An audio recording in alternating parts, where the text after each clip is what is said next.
I do like that Nacho Mama lady. That worked. She's My God. well. I love the Wait a fact minute, that if you she think felt that free to comment. I love Y'all that. think we're doing that in this? Forget it. Well, at this age, I've been holy in the Pete. Even that wouldn't help. Well, we're on a moving planet, so it's not happening here at this point, Oh boy. right? Yeah. You'll be lucky if it's happening. Yeah. Yeah. So, if this is information you can use in your life, make sure make sure to like, subscribe, and follow. This is True Really News. Mm-hmm. Coming up today, by the way, our granddad. That's it. Well, that's the only hint I'm going to give you. If that's not enough to pique That's your more- interest, I don't know that's what I more have like- to do. Coming up today, tomorrow. Coming up a lot cares? later today, tomorrow, Yeah, I like that. In any case, please like, subscribe, and follow. This is True Really News. We're trying to grow the audience, and we'd like to thank those of you who've commented and checked in recently. If you find a story you think we should cover, TITR@netradio.network. We're mostly trying to just dumb down everyone so that the New World Order can make it easier. That's right. And if we aren't dumb, we're nothing. Yeah. What? This is True Really News with Scott Combs and Tony Vercanis. All the news you're about to hear is true, Really? as far as you know. All right. Where were we? You were doing a story. I haven't read this story. This came from my lovely sister-in-law. Oh, Michelle Saluki. Yeah. No, Finici. Is it Fibonacci? Fibonacci. It's Fanuki. Fibonacci. I just call her Michelle. My kids still call her Shell half the times, which is kind of cute because that's what they called her when they were little. Oh, that's nice. Where was I now? Yeah, well, now What a they're old. story. It sounds weird. I haven't read this because I just checked my emails Yeah. because, So we're counting on her taste here. yeah, Michelle, you messed this one up. You're out of the family. I'll tell you- Yeah, that's Listen, the one that's listen. going to be tossed. Can you hear the crying and whining about the possibility? No. A team of European scientists has successfully decoded a pig's emotions. There's so many lines to use right there. After analyzing over 7,000 acoustic recordings of grunts from over 400 pigs, researchers have become the first in the world to decode pig grunts into identifiable emotions. Yes, they are recognizable across a diverse array of conditions and life stages. Weinstein's lawyers have just filed another brief with the court. By the way, the sizzling noise would be an end of life stage. Right? Bacon. University of Copenhagen, ETH Zurich, and France's National Research Institute of Agriculture, Food, and Environment are all authors of this thing. They say the Okay. findings can help improve pig and animal welfare all over the world.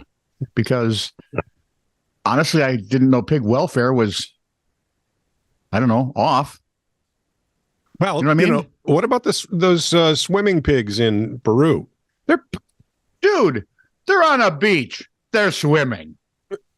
Right, How but you bad can it be? but you'd like to know if one of the little piglets is not doing well, and so you take the squeal and you go, "Oh, that one's not feeling comfortable being in the water. Oh, I'd better go get it." Shut up now. Okay. But anyway, scientists recorded sounds in both commercial and experimental situations, like when a pig's out shopping, when he's in the lab conducting experiments, those kind of things. When his hoofs are getting shined. They still have that. And I suppose in some places there are still hoof shiners. Well, it's the Hoofshiner's Shire. It's Hoofshire. So anyway, the findings regarding the extreme ends of the emotional spectrum, that of happiness and sadness, are already notable, they say, but study authors say they were really fascinated by what they discovered regarding the more subtle, nuanced emotions. Like jealousy? Yeah. Clear difference in a pig call when he looks at a positive and negative situation. In the positive situations, they say the calls are far shorter, with minor fluctuations in amplitude. That's volume for those of us who don't speak amplitude. Yeah, good, because I didn't know what it was. You did too. Shut up. You By, were tra- taught by- that by in training- broadcast school. And how old are we going to be? 65. How old were we when we got out of broadcast school? 19? Were we 19? Mm-hmm. Oh, man, we were. We were. Oh. So, I've forgotten that years ago. There are three. Who are you again?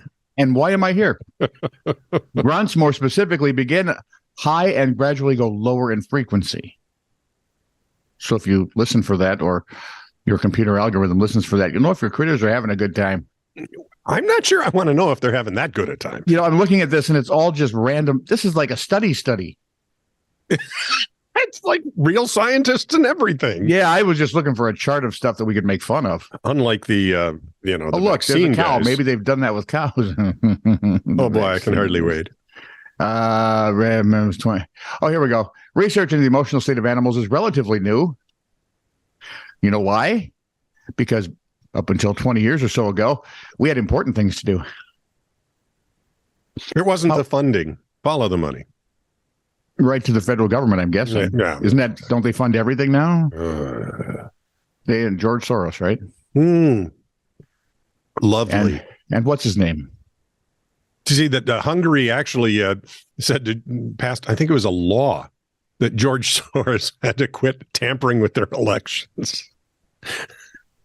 Well, crap. What's he going to do in late afternoon now? The U.S. That's true. You know, he's find another. Yep. What are you doing now? I'm fiddling with Argentina. Who do you want to be elected there? Where was I? Oh, anyway, if you read scientific reports, you can read all the nuances and studies of why we know now that pigs are happy or sad. Yay. And yet men can't tell when women are, and women won't tell. Yeah, they will. They'll say it's fine. Yeah. What's Which the matter? is when Nothing. you should stop moving, breathing, speaking. Back slowly away, and for God's sake, don't make eye contact. A granddad who was thought to have been cremated almost a decade ago has been discovered alive and well. Well, that's a kick in the Dust. yeah. João Cangluo was identified by authorities last week after his What? As being alive. Yeah, right. Well, his grandson recognized him on a missing persons poster. Why? Oh, I've got so many questions. The elderly Chinese gentleman had refused to answer any questions from investigators before a DNA test showed a clear match with his brother, confounding a family who had spent years believing he was dead. Mr. Cangluo's remarkable tale began when he fled a care home back in 2014, with relatives and villagers reportedly mistakenly identifying him with a body found by a roadside in the area shortly afterwards. The body of the person now known not to be João was cremated shortly afterwards. Authorities are now looking to establish the identity of the cremated person, according to China News Network. And so it's like, there's got to be something in here. You see a tattoo or something? Where? These guys are going to be going on like archaeologists. Wow. Right? You guys want to call it? You got to talk to the folks that did the pig study. Yeah, there you They're go. really good at discerning itty bitty teeny weeny thing Out of dust, yeah, basically. Wow. You know, And what if some of it got lost? It's dust. Anyway, what happens if they just add water? I mean, you get can money. they reconstitute them? Doesn't work like that. No. Nice try though. Okay. Maybe in the cartoons. Or the National Health Service. The National Park Service advised park goers facing bear attack to, quote, not push a slower friend down. You may have guessed that. Wait. That's no wives' tale. Let me tell you here, pal. That works. Prompting the back and forth with other social media users. And for once, most people didn't lose their minds. Oh, good. The service tweeted, if you come across a bear, never push a slower friend down, even if you feel the friendship has run its course. I love that. That is just...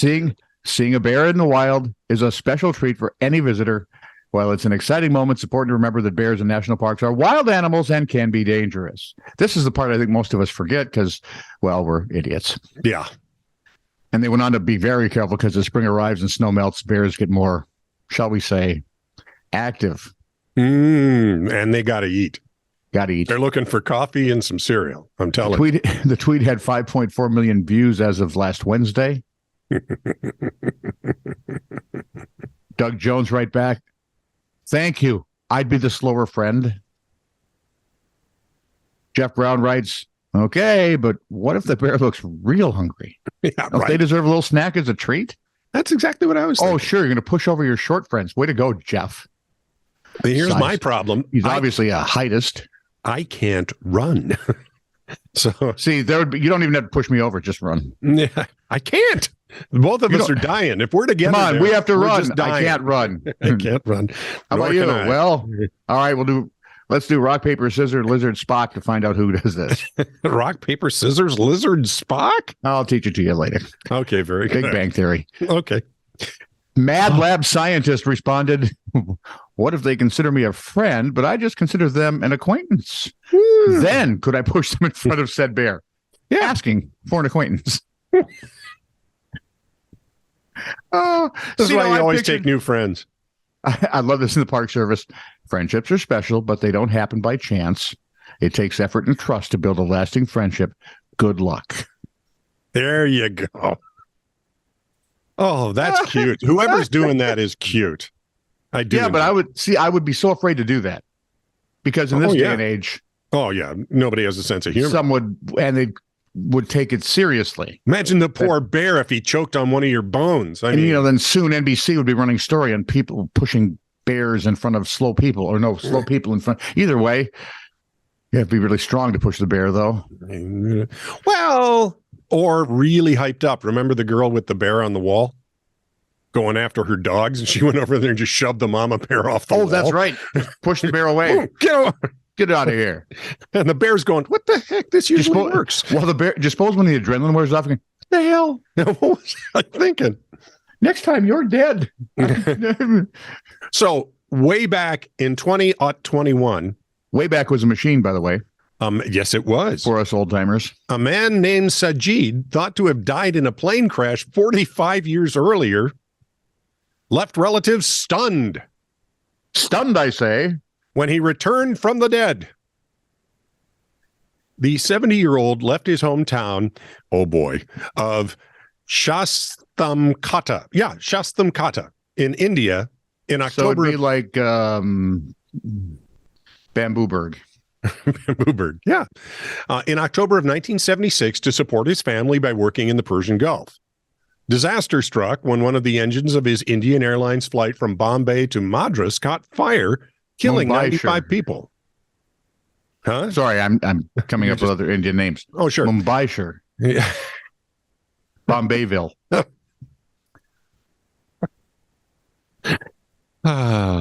Sajid's parents, 4 sisters, and 3 brothers believed he was among the dead, but in reality, he traveled to Abu Dhabi. Where he got a job promoting Indian culture overseas and organizing screenings of Malayan movies. And apparently never sent anybody a cent. Or, mentioned that he was dead. You guys hire dead people? Yeah.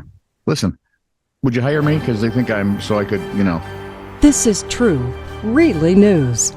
Send email to TITR@netradio.network.